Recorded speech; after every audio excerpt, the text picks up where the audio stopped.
Hi, and welcome to Open BxRx Tuesday on BronxNet, a weekly program providing you with the latest information, resources, services, and community efforts taking place locally here in the Bronx and virtually. I'm your host, Kibin Alleyne. Coming up, on August 10th, a video of a collapsed horse has spread across social media. Someone who saw the horse collapse said the horse was obviously malnourished, dehydrated, and hungry. Instead of taking care of the horse, the driver of this carriage started to whip his horse in demand to get back up. Thankfully, the horse was hosed down until he was able to stand again. Joining me now to discuss their fight to ban NYC horse carriage rides is a political advisor for the Voter for Animal Rights. What can you do to help protect these horses? Then, NFL Browns quarterback Deshaun Watson has been suspended for 6 games following a 15-month investigation of sexual misconduct claims against him made by more than 24 women. However, the NFL is appealing this decision and is asking for a more severe punishment. Joining me to discuss the news is the executive director of the New York City Alliance Against Sexual Assault. Is this the start of organizations holding public figures accountable for their actions? After that, we take a look at some of the wonderful packages from our BronxNet team, highlighting some annual events we have here in the Bronx. Which events are you looking forward to attending next year? And finally, a recent study from the researchers at the Center for Microeconomics Data shows that the student loan freeze has dramatically helped students increase their credit scores. A senior tax partner from the Commission Ent L.L.C joined me to discuss the effects student loan freeze has had on student borrowers' credit score. How did the freeze help improve their credit scores? So please stick around. Open BxRx Tuesday starts now.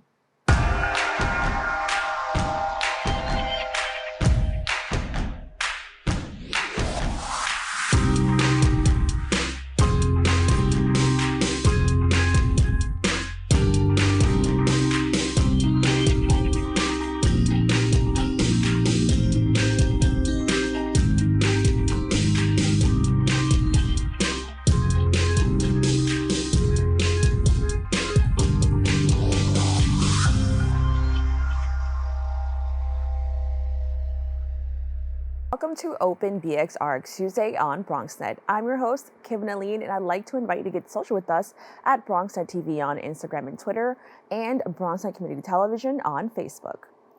A video clip of a horse collapsing in Manhattan due to what many suspect is malnutrition and heat exhaustion has gone viral. Animal rights activists are fighting even harder for the banning of the centuries-old method of transportation in NYC. Before we begin this interview, we want to express that some of the videos and images that will be shown may be disturbing to certain audience members. Please be advised. Joining me to discuss their efforts to ban horse carriages in New York City is political advisor for Voters for Animal Rights, Matthew Dominguez. Matthew, thank you so much for joining me. Well, thank you so much for having me on, and thank you so much for bringing attention to this horrific incident that happened on August 10th. Now, can you tell us a little bit more about, your initial thoughts when you saw that this video was actually going viral, of this poor horse that had, collapsed in New York City? Yeah, my initial thoughts were, I think, were the thoughts that the millions of people who have seen this videos, their thoughts were, which is just absolutely horrified. However, as an animal rights and animal protection advocate, I wasn't surprised. We know that the carriage horse industry is riddled with abuse. It's an industry that is entirely based on the exploitation of these poor horses, and particularly around the summertime, you often see these horses being incredibly stressed and incredibly overworked near the park. And it was only a matter of time before not only was something of this horrific nature happen, but also for it to be documented so well for the public to finally see what's happening. Now, I don't think I thought about it too much prior to this video, but can you explain why are we actually still seeing these carriages, in certain parts of our city? Yeah, it's, oftentimes when people see animals in distress and see animals suffering, oftentimes our minds don't go there. When you go to the zoo or when you see the horse carriages, you see them in a moment, right? You see them for 30 seconds and then you continue walking on. And for us, we often think, oh, well, that's the only time that they're out there. But you don't realize that oftentimes these animals, whether, like I said, the animals in zoos are there for their entire life, or in the case of the horse carriages, they're out there for hours and hours and hours, whether it's standing or in incredibly heavy traffic, breathing in smog, working in incredibly extreme temperatures. It's absolutely horrific. The issue here, though, is that the vast majority of people in New York City want to ban horse carriages. They don't want to see these animals pulling carts as if it was the 1800s on our streets. But the reason why is because it's legal. The city council has yet to act to pass legislation that would outlaw this incredibly inhumane industry. And the reason for that is because the carriage horse drivers, the very few owners that own all the horses and all the carriages, they are a part of a union that is incredibly powerful. And that union doesn't want to even have discussions around the idea of banning these horse carriages. However, in light of this video and in light of past incidences that have happened in the last couple years, it's getting to the point where I think they see the writing on the wall. And I will tell you, after speaking to dozens and dozens of council members within the council, there is an appetite to finally do something about this. Now, can you let us know or tell us what you know about the horse that we saw in the video? Yeah, so the horse's name is Ryder. And one of the things that we are trying to do is get more information about him. The industry is incredibly sealed when it comes to, their lips are often sealed when it comes to giving us any information about the horse prior to, during, and then after an incident like this. And we're not surprised that unfortunately Ryder has been taken out of New York City. So there's no jurisdiction, there's no way for anyone in our government to go and check on this poor horse after the incident. They've whisked him away to we don't know where. We have confirmed that they have taken him to a quote farm, but we are incredibly concerned at Voters for Animal Rights. And I know that our members and our supporters and many council members are concerned that they're just going to end up sending Ryder to slaughter because, again, these horses are essentially they're a commodity to them. There's no care, there's no love, there's no compassion. And the horse industry, the carriage horse industry, used to argue that they cared about their animals. But I think this video has done more to expose the truth behind the carriage horse industry than any other video that we've had. This poor animal was in distress, according to eyewitnesses, prior to him collapsing. After he collapsed, the driver, not showing any love or any compassion, started yanking at Ryder's bridle, started whipping him with the reins, and started pushing and kicking him, trying to get him up because he knew that people were videotaping. And then once the police got there to try to do something, which was to water Ryder down to try to cool his temperature, he just sat in his carriage with his feet up, playing on his phone. This is not love. This is not compassion. This is not caring about them. And so we are incredibly concerned what's going to happen to Ryder. We know that Ryder is not getting the proper care, and the union and the carriage horse industry is not disclosing any information about where Ryder is at this time. However, I will note many sanctuaries have reached out and offered completely free lifetime care for Ryder to be relinquished to a sanctuary, and the carriage horse industry absolutely refuses to do it. Wow. Now, I want to know, like you kind of touched on it a little bit, and I think it's probably what's the most heartbreaking thing about the whole thing is that a lot of people would see Ryder and on another day and not know that this animal is being abused or being treated so poorly. I think to myself, like, if I saw a horse in New York City, my initial thoughts would be like, oh my gosh, look, a horse. And I don't think a lot of people understand what a lot of these animals go through. Can you just explain, how these, carriages can lead to or be used as a form of animal abuse? Yeah, of course. And so I think what's important to note is while this incident is incredibly graphic and incredibly horrific and an absolute incident of animal cruelty. I mean, if you look at Ryder, the photos of Ryder's both before and after, it is quite clear that he's malnourished. It is quite clear that he has scarring, and he also has abrasions on his body from all of the straps that are used to pull the carriages. But it is quite clear, though, that these animals are distressed. So I was actually raised on a cattle ranch. I've had horses for most of my life, and while horses do enjoy having their time with humans, they certainly do not like having a several hundred pound, probably several thousand pound cart tied to them and forced to work in a place like New York City. I personally have a hard time sometime walking down the streets of New York because of the smog, because of the traffic, because of the delivery drivers, because of the bicyclists, because of the noise. And these animals are not accustomed to being in this type of atmosphere. For God's sakes, like they're used to having their hooves on dirt and grass. They do not want to be on concrete.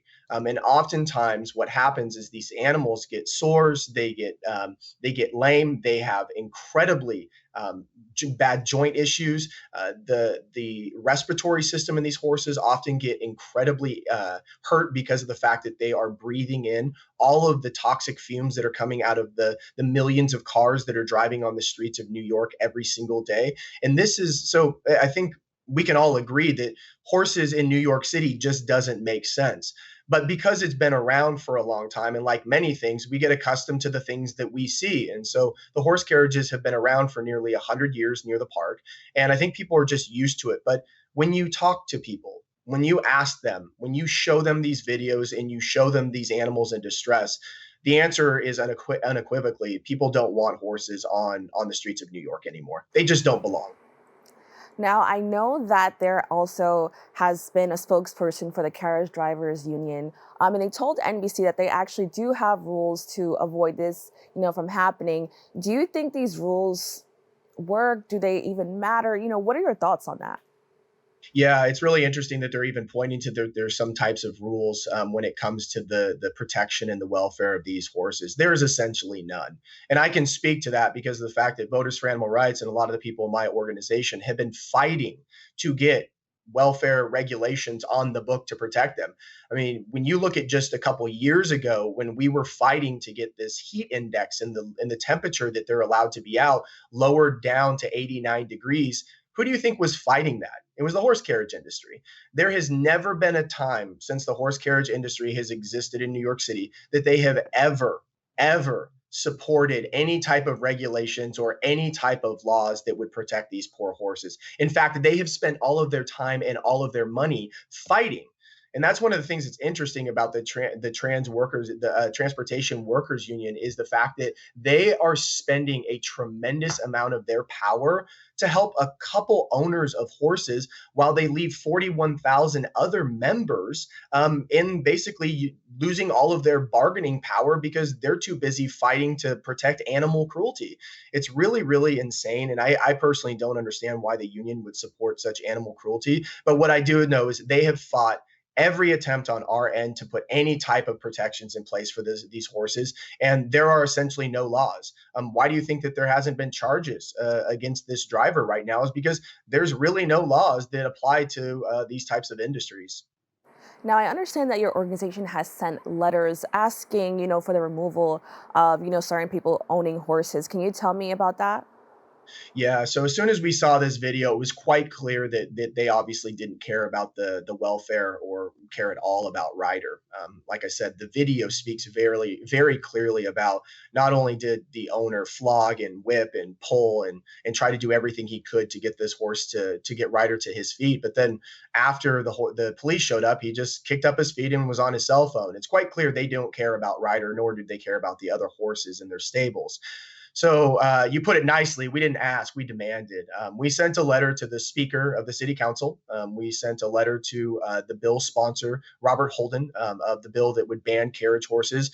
And we sent a letter to the union president asking, demanding that Ryder be relinquished to a sanctuary that would care for him for the remainder of his life and provide him the proper care that he deserves. In addition to that, we strongly believe that the carriage horse driver should be banned from ever riding or ever driving a carriage ever again in New York City. This person has shown absolute a disrespect not only for the animals but for the city. It's an embarrassment. This video has been seen by tens of millions of people, and this is one of those issues that makes our city look bad. And he should never. Not only should he not be in the union, but he should never be allowed to drive another horse. Now, so many people have viewed and shared this video, but what can New Yorkers do to put an end to horse carriages in our city? Yes, thank you. And I want to say I very much appreciate the opportunity to talk about this and to be able to get this information to your viewers. First and foremost, it's incredibly important for people to take action by going to VFAR. That's VFAR.org/horses. There, you'll have an automated system that will send an email to the Speaker of the City Council, Speaker Adams, asking her to ban horse carriages. I also really recommend that people understand that this isn't going to be a short-term fight. This is going to be a long fight to be able to not only ban horse carriages, but to protect animals in this city. And it is incredibly important for people to get involved. And that's where becoming a supporter and a member of Voters for Animal Rights is really important if you care about animals. If you want to see horses protected, if you want to see other animals protected, need to get involved by following us on Instagram, on Twitter, so that you can take action when we need you to. But every single person in New York City has a city council member, and that person represents you in the city council where they have the power to do something for Ryder and for the other horses that are abused in the carriage horse industry. And so contact your city council member, find out who that is, and ask them to support Intro 573. It is a bill that would ban horse carriages in New York City.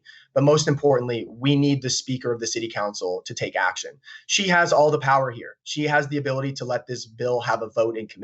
She has the power to let this bill have a vote on the floor. And I know that talking about politics and talking about the in the weeds of legislation, oftentimes people don't understand, but this is how laws are made.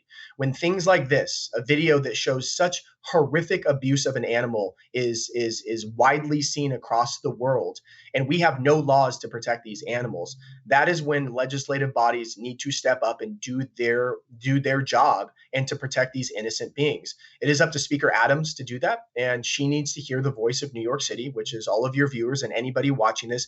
Please take action at vfar.org/horses. Contact the Speaker of the City Council, Speaker Adams, and contact your city council member and ask them to support the bill to ban horse carriages. And I want to thank you for this time and for giving us the ability to raise awareness on this incredibly important issue. No problem, Matthew. Thank you so much for joining me. Thank you. We'll be right back with more Open BxRx Tuesday.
Welcome back.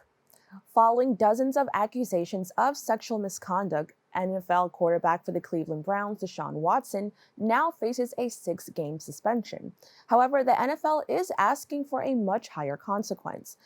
Joining me to discuss this response is Executive Director for the New York City Alliance Against Sexual Assault, Emily Miles.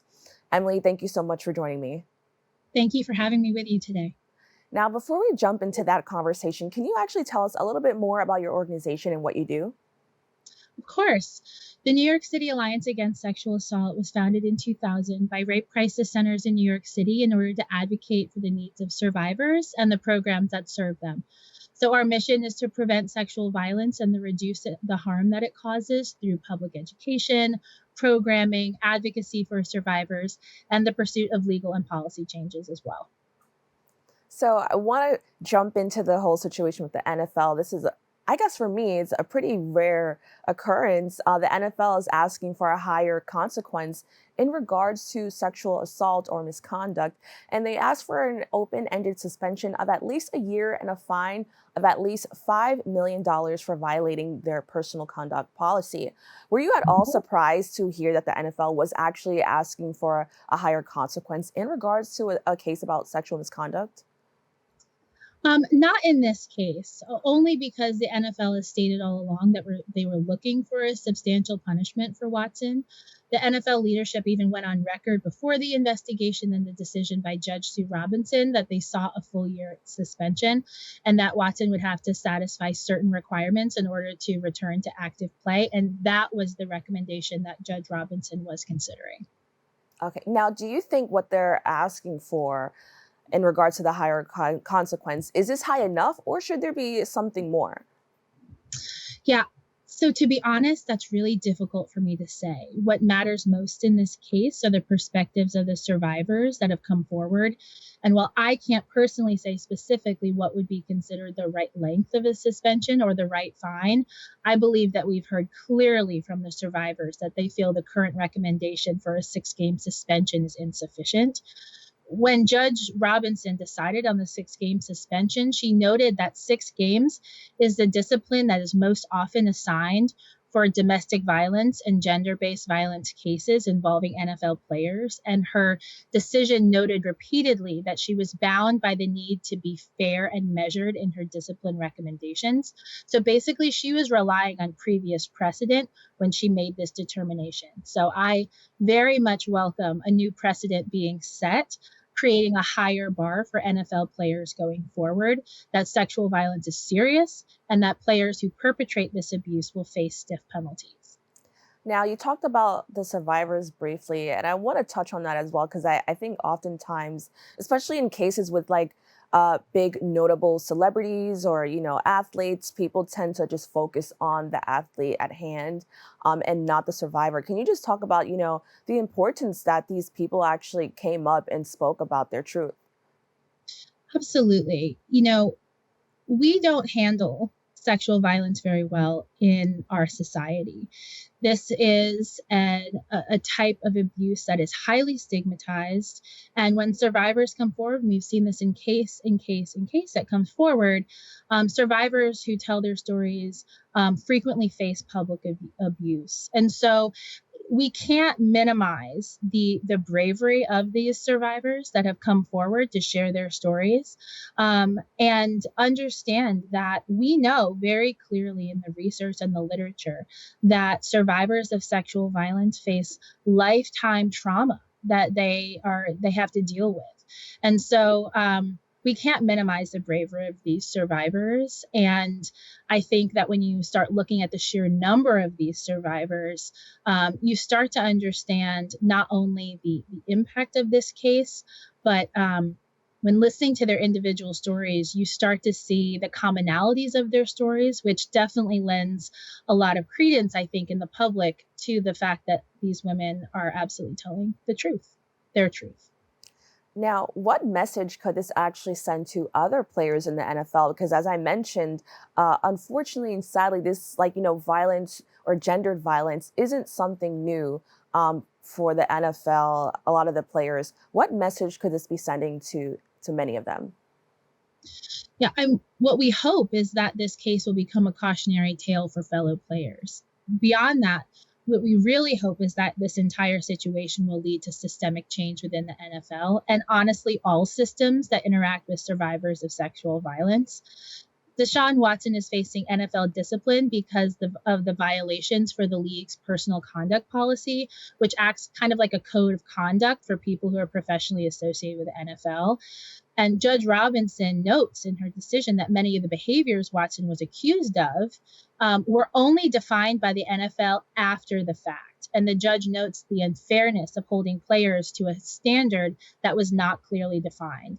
So we are hoping that one of the learnings from this case is that the NFL will take this more seriously and better define these aspects of their policy so if there are future cases, they can be held to a higher standard. So I really want to know also, do you think, because we know that this is probably maybe in response, to their policies, do you think that, societal pressure had anything to do with this? Just what we've seen, with Me Too movement or just, a lot that's been going on publicly. Do you think that maybe played a part in why the NFL is taking a different approach as well? I think it could. Anytime there's a high profile case, there are ripple effects through the culture that help push us forward. And we're really hoping that this is going to be the case with this case specifically. But we also kind of stand on the shoulders of those who have come before us. So everything from the Me Too movement to other high profile cases, our society is constantly learning and hopefully taking stronger action to prevent these types of actions from happening again in the future. And I also want to know, do you think this could be a step in the right direction towards getting major organizations to hold their employees accountable, especially for those who are public figures? Because I know, everyday people, we have, human resources departments and all these things. But with a lot of these high profile people, it seems like there aren't a lot of things in place to kind of stop this kind of stuff. Do you think this is going to help these big corporations or these big organizations with these high profile people kind of keep them in check a little bit?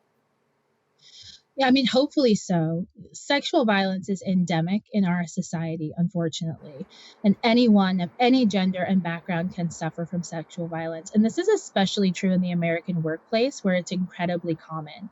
I think the good news is that people are talking about this more and more. More people are standing up for survivors, and maybe most importantly, laws continue to improve. So earlier this year, there was federal legislation banning employers from requiring arbitration to settle situations of sexual assault and sexual harassment. That's a huge victory for workers, especially in high profile cases. And then specifically in New York State earlier this year, the governor signed a package of bills to enhance protections for workers from sexual harassment in the workplace. And so these are all steps forward. And as we as a society begin to recognize the stigma more, we as individuals begin to stand up for survivors more, and we begin to enact more progressive public policies that support survivors, we're hoping that the tide will continue to change. Now, according to NPR, at this moment, there are no current criminal charges or investigations against him. I think this could be really confusing. It's a little bit confusing to me because this sounds like a crime. So can you first explain why there aren't any criminal investigations going on? And could this be a failure of the justice system in regards to sexual assault? Yeah. They have talked to a number of the survivors that came forward, and some journalists have looked into this as well. And many people seem to have a lot of questions about that result. But I think in order to understand that, we have to take a step back from a moment from the Deshaun Watson case. We have a huge problem in this country with how the criminal justice system manages cases of sexual assault. Those problems start with how investigations are handled by police and continue through how the court system often re-traumatizes survivors. So as a result, the vast majority of sexual assault cases are never reported to law enforcement. And of those that are reported, even fewer are prosecuted. In fact, less than 1% will ever lead to a felony conviction. We call this phenomenon actually the justice gap.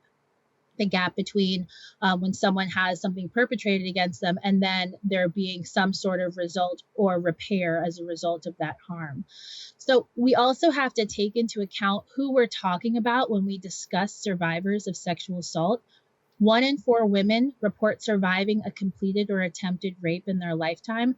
Nearly half of all women report having experiences of unwanted sexual contact. Many of these victimization rates are around women of color, specifically trans women of color as well. These rates are especially high. So it's important to note that these are the exact same communities that face increased rates of failure in a number of systems and institutions in our society. So it's not a huge surprise that this system would fail them as well. Now, I think this is just really important, and a lot of people should know, just about sexual assault and basically everything that you just said, because I actually just learned a lot just now. So thank you for that. Now, I know you have a program called Project Dot, where you're actually teaching New York City youth about this. Can you tell us a little bit more? Absolutely. Project Dot is a youth leadership based sexual violence prevention program. It's a program that engages youth from New York City's underserved communities, including communities of color and LGBTQ identified youth that are often not recipients of traditional prevention training.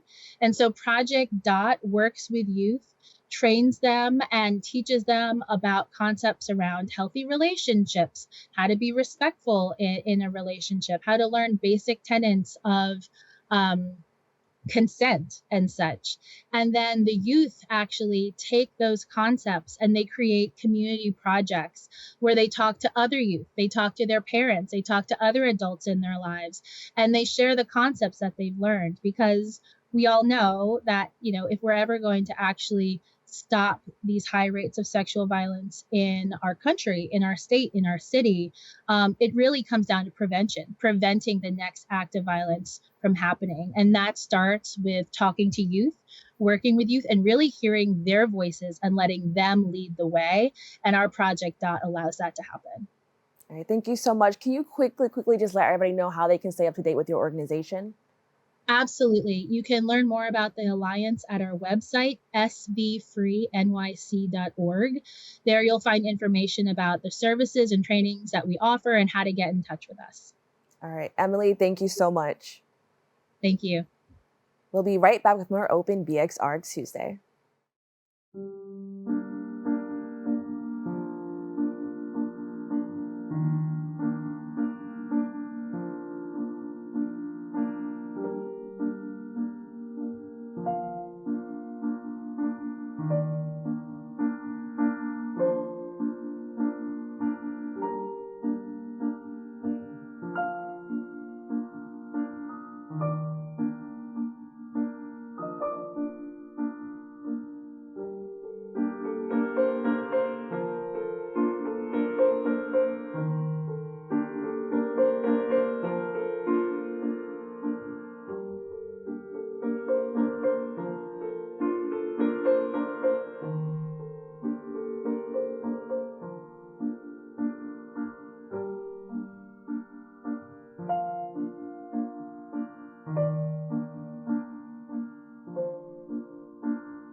Welcome back. We have a variety of BronxNet packages highlighting events throughout our borough. The first package highlights Organization Bronx Documentary Center and the importance of celebrating and providing opportunities to underrepresented communities. Let's take a look at the BDC block party. Bronx Documentary Center held their annual block party to invite families, friends, and neighbors for games, food, music, and to learn about community programs at the BDC. So this is the block party that we have like every year for the community. We like to bring the community together, so that's what we do here. The Bronx Documentary Center is home to many free education programs, as well as professional education workshops for historically underrepresented photographers that provide opportunities for professional development and skill training in photojournalism, filmmaking, and documentary photography. Vendors at the event featured the visual arts to show to the community. I think that the Bronx Documentary Center, being where it is particularly important and powerful because it's reminding this community that not only is art for them, but they are art. I live in a neighborhood and I came to support the community. They're doing wonderful things, the documentary for the kids, the information. You really get to see in depth of the information, the people behind the picture, and really understand the culture, because that's who basically live in our neighborhood. It's very important for us to have our community together at least for one day. The event invited the community youth to join the Bronx Junior Photo League, a free after-school photography program for middle school and high school students, where students can learn, develop, and prepare for possible future careers. Something like this gives them hope, gives them something to look forward to, and let them know that it's not all ugly in the world. Look how beautiful this community is right now. This block party was in celebration of Bronx Documentary Center's Latin American Photo Festival, which will be displaying on Melrose until July 31st. Reporting on BronxNet, Melody Hicks. With a mission to showcase community and culture, the Barotti Foundation teams up with the Bronx Borough President's Office to present Bollywood in the Bronx. Let's take a look at this package highlighting this annual celebration.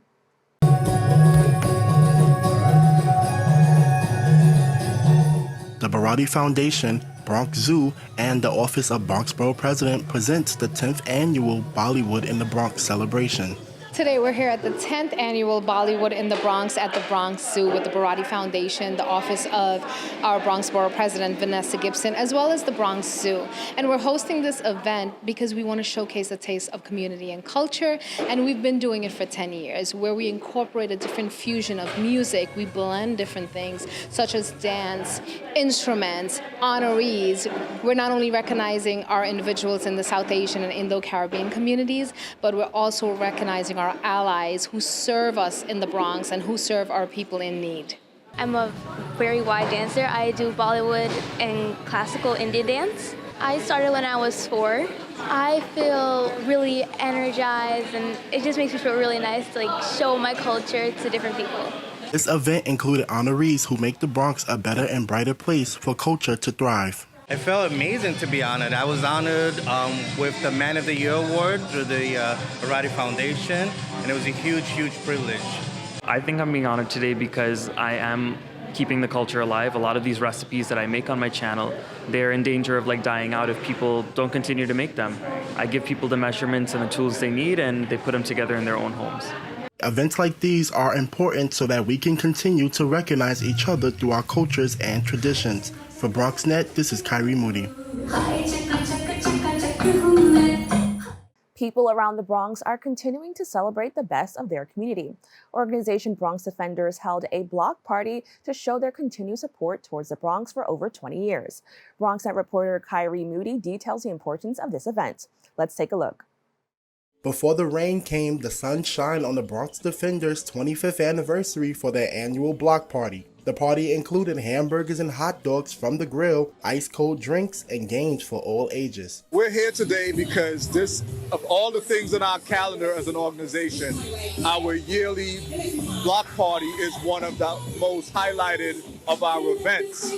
And over the past 2 years, the pandemic has meant that we haven't been able to have the event, which meant that we didn't get a chance to engage the community in this way like we have for the past 20 years. And it's literally when our staff, volunteers, interns come out and engage the community, and we engage on a human level in a way that says that we are part of the community and that we value them as neighbors. Bronx Defenders is an organization that is celebrating its 25th anniversary. We're a nonprofit legal defense organization that believes in holistic defense, meaning if you come through the doors of Bronx Defenders, you not only get a lawyer, but you get a team of people ready to help you address all your concerns, not just legal concerns, but also the social concerns. Because we know that in the Bronx, people are not only impacted by the criminal justice system, but they are also impacted by all the other things that come with poverty. They're impacted with homelessness, immigration issues,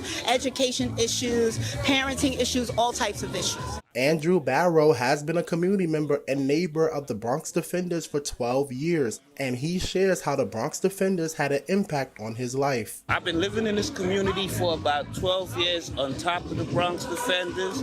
I see the passion that they put into the community. I mean, as you can see, we're on the 25th year of the annual block party. I mean, you gotta give it to them. This is the Bronx. You know what goes on in the Bronx. We need somebody to defend the people in the Bronx. Togetherness. When I first came here, there wasn't no togetherness. But now there's togetherness.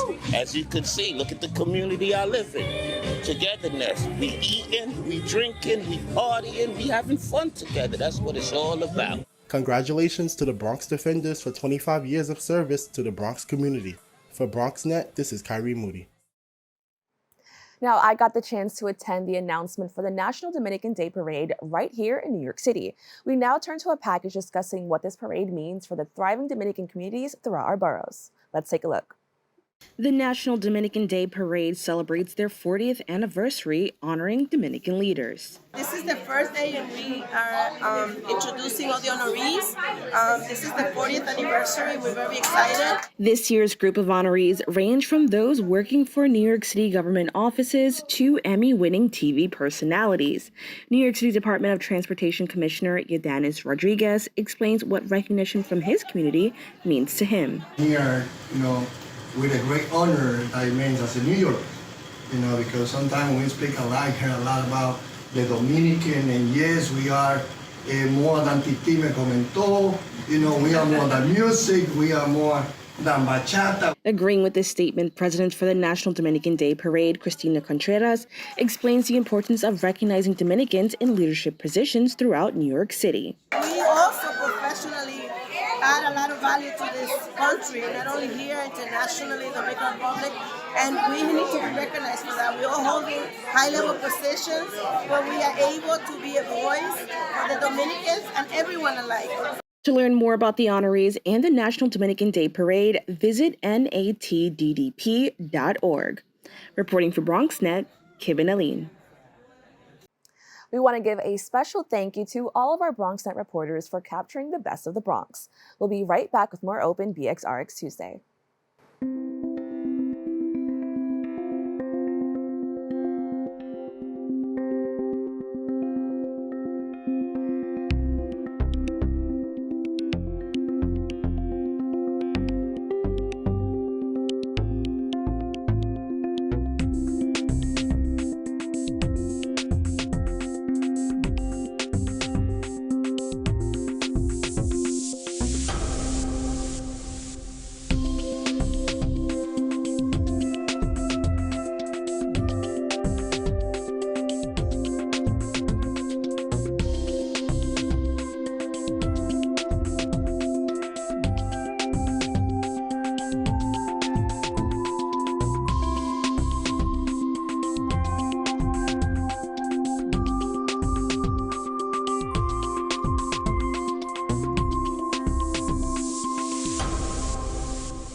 Welcome back.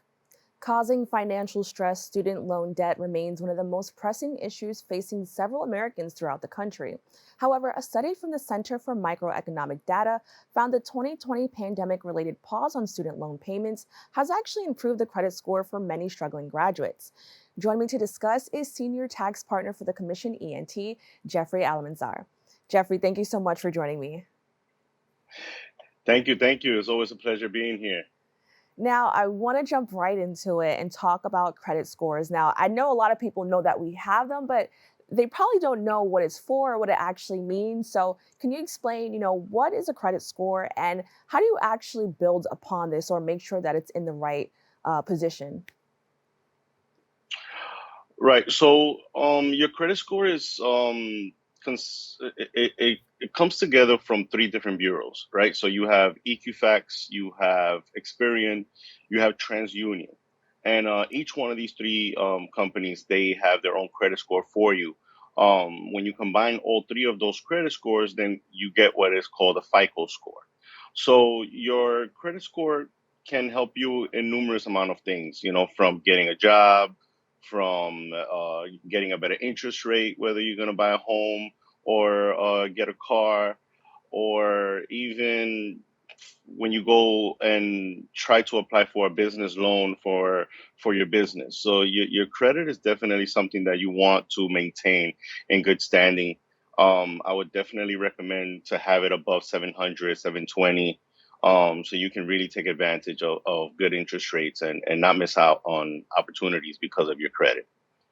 And how do you actually build upon this? Because I think that if you're not really looking to, maybe buy a house, a lot of young adults run into this problem.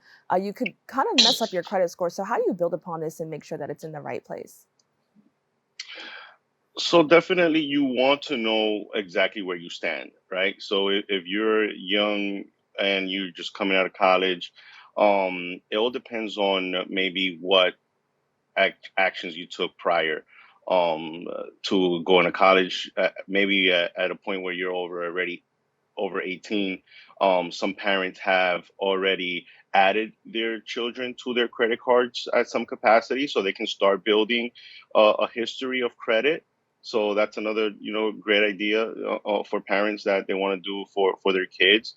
And then you want to go into one of these websites where you can grab one of your annual credit reports and you want to know where you stand. It's like when you go to the doctor for a physical, you want to know exactly what's wrong in order for you to know how to build it. And then, starting small, starting a credit card here and there and building your credit score and building that relationship with these different companies.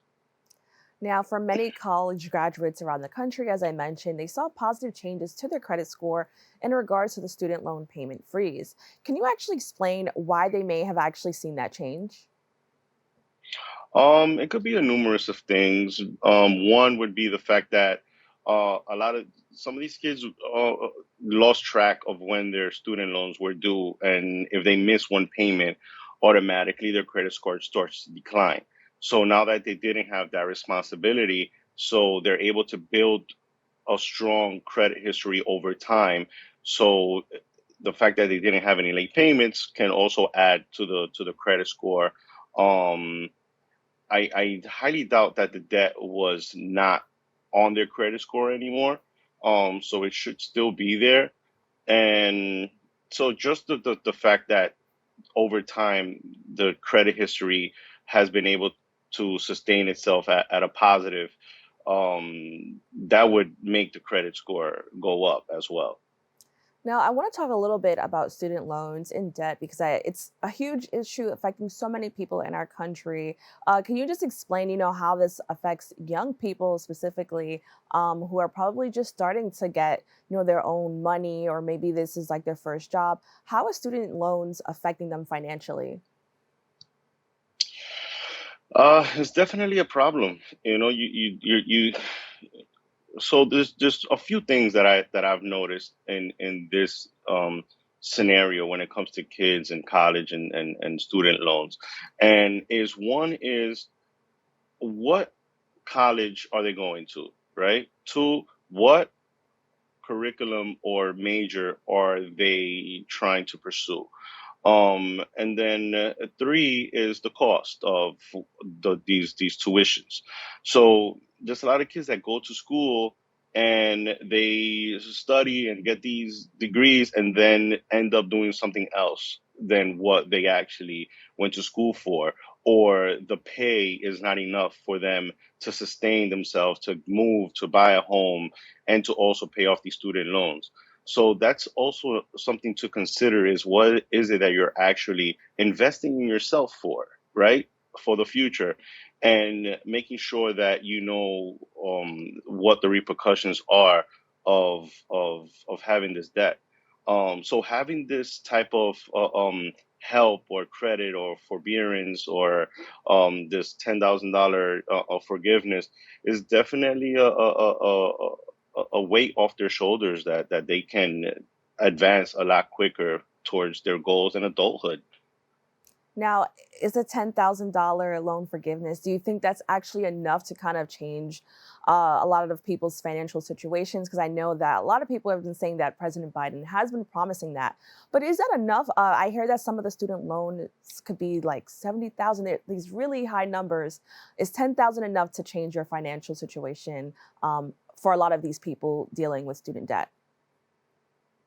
Well, I mean, any type of help is good, you know. So I'm not gonna downplay $10,000, because you know you could give 100 people $10,000 and you're gonna get 100 different outcomes, you know. But definitely, there's a lot more student loan debt. There's a lot more work to do, but you know, I would definitely take advantage of that, and but also look for other programs. You know, there's other, you know, grants, there's other student loan help, there's a bunch of different programs and scholarships that they can look into to help as well. You know, I definitely I don't want to be the advocate to always, you know, have the government, you know, help us as much as they can. Obviously, you know, there's always more to be done, but at the same time, there's other avenues that we can always look into to help ourselves as well. So a combination of both would definitely help the population, and so we can build our future. You know, so definitely there's definitely a lot more work to do. So I would leave it at that with that. Now, I really want to know, for student loan payments, how can that actually affect your credit score? Because when I hear credit score, I'm usually thinking of, you know, credit card bills and stuff like that. How can student loan payments affect your credit score? Right. So it's a debt just like any other debt. It goes on your credit, and if you have any late payments, it would show up on your credit as a negative month that you didn't pay your bill on time. Um, so, you know, I honestly don't think it's fair, you know, being that these kids are in school and they're studying, and now they have to have this extra stress of making sure that they're paying these student loan debts every single month. And then if they don't, they get a credit score decline. Um, so, you know, you have to find a way to pay on time, find whatever the bare minimum is if you're not working, to be able to stay on time, or maybe have it like some type of automatic system that would just take the money out of your account on the day when it's supposed to be paid, so you won't get any negative declines on your credit score.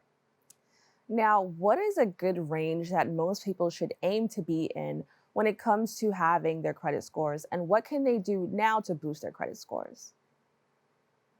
So definitely above 700, you know, with all this inflation and all these interest rates that are coming up, you know, you definitely want to have it, yeah, between the 700, you know, and obviously 850 is the highest that you can go. So, you know, I would look at this as a challenge, or as a type of board game, you know, that you're constantly monitoring your credit. You could download apps like Credit Karma. You can get Experian to have their own app, TransUnion, Equifax.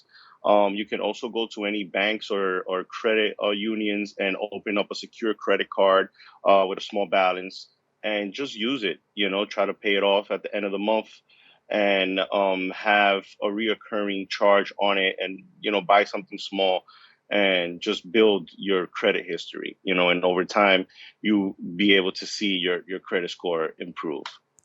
Now, we also saw in that picture, like you said, the lowest is 300, which is in the red. I'm curious to know, what can somebody who's in that area do to fix their credit score? Because it's really low, and I feel like that could be very challenging. What can they do to kind of get a little bit higher towards a 7 or 800? So in that case, you want to look at your credit report. You want to see what's on there. You want to see what's causing your credit score to be so low. And there's a lot of strategies. Every 7 years, there's negative items on your credit score that automatically fall off your credit report. There's balances that you might have that are too high that you can start paying down. You can dispute any errors or any items that actually don't even belong to you. There's a lot of identity theft and fraud that can also affect your credit report. And you can call these companies and try to negotiate deals with them and tell them that you're going to get on a payment plan and pay a certain amount, or you can pay a certain amount of a percentage of what you owed. And in time, 6 months, 8 months, to a year, you should be able to get from that 300 to at least 600 and then keep going north from there. Now, how can people stay up to date with you? As always, my company, Commission Tax, you should be able to find me in all social medias and on Facebook and Instagram. And now here on your channel, you'll be able to see these videos and share it with all your friends. So thank you. And it's always a pleasure being here. And I hope this information helps a lot of people. All right. Thank you so much also. Have a great day. That's all for our show today. Thank you for tuning in. I'm Kibin Alleyne, wishing you and yours safety and wellness now and always. See you next time.